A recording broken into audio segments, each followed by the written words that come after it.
Alors, est-ce que tu peux me dire déjà ce bel endroit où on se trouve actuellement, ce vert autour de nous et ces moutons au loin qu'on voit, où est-ce qu'on se trouve exactement? Nous sommes sur le plateau de Transylvanie.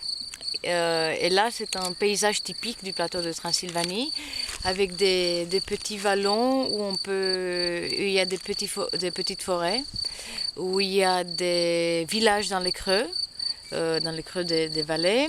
Il y a des bergeries tout parsemées tout autour des collines, et le vert, comme d'habitude, comme Omniprésent, omniprésent, exactement. très bien. Est-ce que tu peux nous parler des voyages à Kaoka? Toi, la spécialiste de la De la Roumanie pour Roumanie. Akaoka. Tous les circuits à Kaoka sont des circuits que j'ai découverts moi-même au départ en faisant par mes voyages personnels en fait.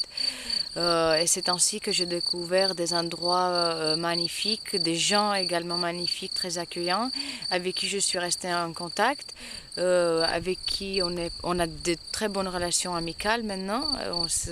Les gens, Vous travaillez en confiance et vous êtes même devenus des amis très proches. exactement, exactement. Et puis même les touristes qui passent par nous maintenant restent amis, restent en contact avec eux, avec beaucoup d'entre eux, s'envoient des petites lettres, des cartes, des emails.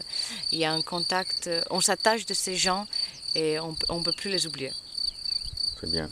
Alors justement, dans les itinéraires, les différents itinéraires qui sont proposés par Akaoka, est-ce que tu peux nous dire deux mots, la différence entre ces programmes et Mm. comment on peut les choisir quand on ne connaît pas la destination? On a plusieurs types de programmes justement pour essayer de satisfaire tout le monde, mais aussi la Roumanie c'est quand même un pays relativement grand, on ne peut pas tout faire d'un seul voyage.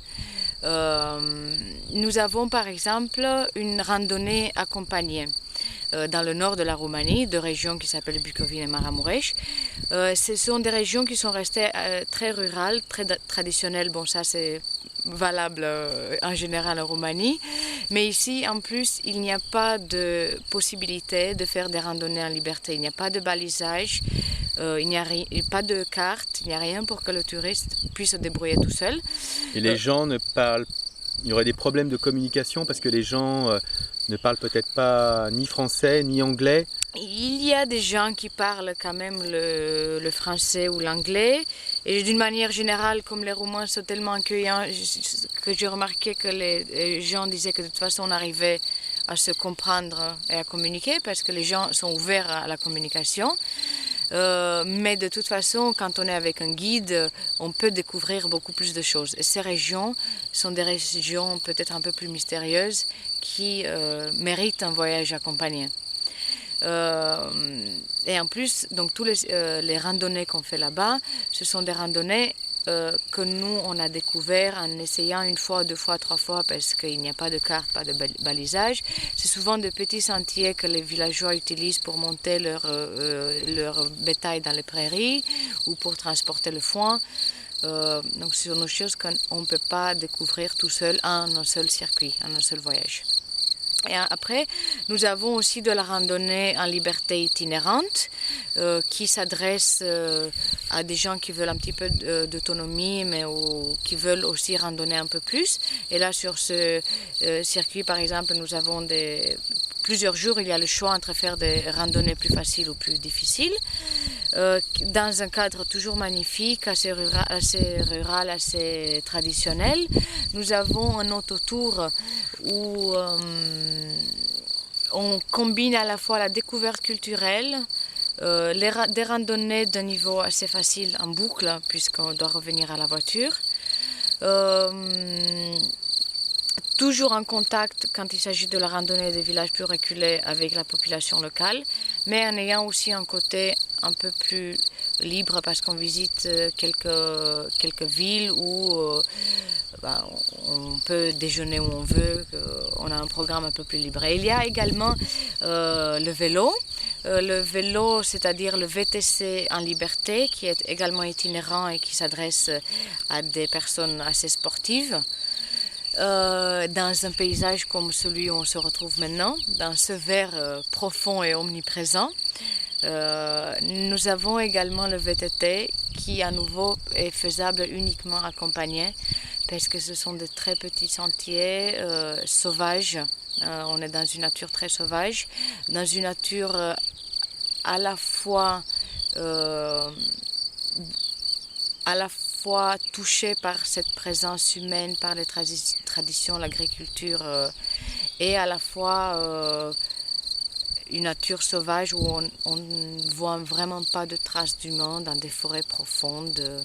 On peut voir des traces d'animaux sauvages. Quant aux animaux sauvages, on a, en tout cas sur la randonnée à pied, en liberté, on a la possibilité de voir des chamois. L'ours, moi ça fait 15 ans que je randonne, je ne l'ai jamais vu.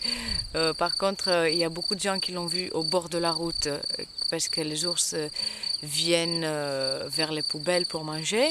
Mais en randonnée, quand on est dans la nature, l'ours il va toujours s'enfuir quand il entend en fait une voix humaine. Et pour le loup, c'est la même chose. Le loup, il ne va jamais se rapprocher de l'humain, il va toujours s'enfuir. D'accord. Et tout à l'heure, on était avec des bergers qui nous disaient qu'il y avait encore des bisons d'Europe dans certains villages. Il reste quelques bisons d'Europe, tout à fait. Jusqu'il y a 20 ans, il y en avait beaucoup. Maintenant, comme il y a les jeunes qui repartent en ville et qui, dans les villages, il n'y a plus que des vieux et que les bisons sont un peu plus sensibles que les vaches, les gens ont préféré de garder que les vaches et renoncer aux bisons. Pour l'intégralité de nos circuits, le transport de bagages est assuré d'une étape à l'autre, d'une pension à l'autre. Donc les gens n'ont rien apporté. Rien apporté. Leurs affaires de la journée, en fonction de leurs besoins, bouteilles d'eau, appareil photo, pique-nique, qui est assuré tous les matins par les hébergeurs. Sur certains des voyages, mais pas tous. Sur les autotours où on a par exemple des visites culturelles, c'est pas la peine d'avoir un pique-nique inclus puisqu'on est en ville par exemple, ou enfin on a la possibilité de se nourrir. D'accord. Et les pique-niques, qu'est-ce qu'on trouve dans les pique-niques en général? Alors dans les pique-niques, on essaie de varier. Il y a parfois la possibilité de se faire nous-mêmes le pique-nique parce que le matin on nous apporte au petit déjeuner un grand plateau et les gens choisissent de ce plateau ce qu'ils veulent, composent leur propre pique-nique. Et sinon, des fois, c'est les hôtes qui le préparent complètement. Et on peut retrouver un petit peu de viande souvent préparée dans la maison, comme des boulettes de viande ou de la viande panée. Toujours du fromage fait maison, toujours des légumes et bien sûr un fruit et quelque chose de sucré. Donc un pique-nique équilibré et riche. D'accord. Tu peux nous parler des petits déjeuners le matin? Ils sont assez particuliers ici. Souvent, on n'a même pas besoin de prendre le pique-nique avec les petits déjeuners qu'on reçoit. Oui, parce que le petit déjeuner, peut-être parce que je suis roumaine, pour moi c'est très important et maintenant tu as compris pourquoi. Le petit déjeuner est un moment très spécial en Roumanie. Il est très très riche.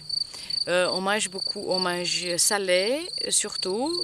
On finit par une petite touche sucrée de confiture fait maison ou un petit gâteau. Et sinon, il y a du fromage, il y a des œufs frais, il y a de la charcuterie, parfois des légumes.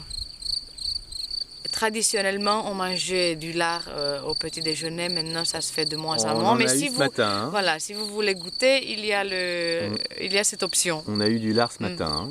Ok. Et le repas du soir?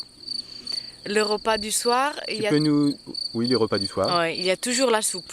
La soupe ne manquera jamais d'un repas en Roumanie. Après, il y a un plat avec viande, légumes. Et ce plat principal est toujours accompagné d'une salade.